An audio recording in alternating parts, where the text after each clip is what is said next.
We're in the middle of a transformation in the way that vehicles are being designed and developed to meet the needs of consumers across the globe. Whether it's electrification to improve fuel economy and reduce emissions, or autonomous features to make the cars more safe and more convenient, this transformation is going to change how batteries are being used in these vehicles now and into the future.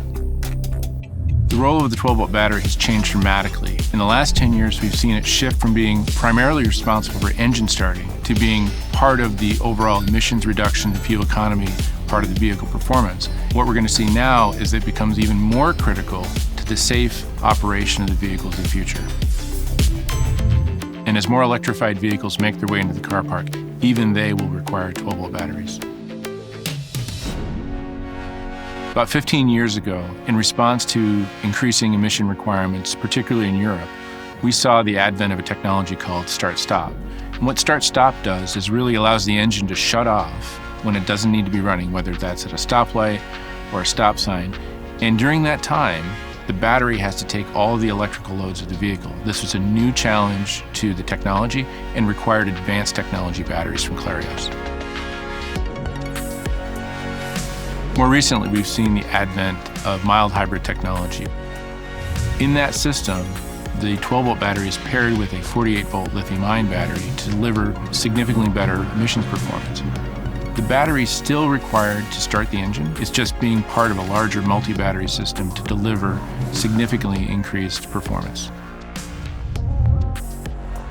We're now seeing a class of technologies we call xEV. And xEV really covers a range of vehicle technologies from full hybrids all the way to battery electric vehicles and including plug-in hybrids. So across all these different technologies, from start-stop to fully electric vehicles that are in the market today, advanced 12-volt technology is absolutely critical to ensuring that they're not only safe and reliable, but deliver on their emissions requirements. So when you're coming up to a battery electric car, the first thing to know is that the actual high voltage battery isn't connected. It's not doing anything at that moment.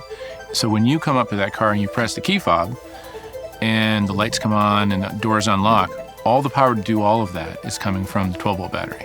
A high voltage battery is not able to start the car on its own. It needs a 12-volt battery to enable the connectors when it's going to start driving.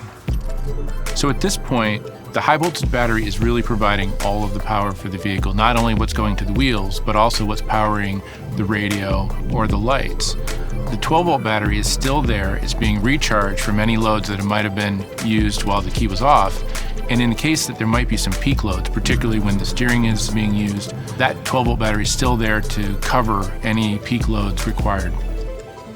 So while we're driving, if there was an issue with the high voltage system or the high voltage battery, and that system was disabled, and you would lose power to the vehicle, you still need to be able to get the car to the side of the road, and you still need to have the steering system work, you still need to have the brake system work, and the 12-volt battery would provide that power. The next step is moving to more fully autonomous vehicles that rely on things like LiDAR, radar, and very advanced computing technology. All of these technologies depend on absolutely stable, reliable power, and a core part of delivering that power is the 12-volt battery. With our full range of products, all the way from standard flooded batteries to AGM and including lithium-ion technology, we're prepared to meet the future needs of our customers.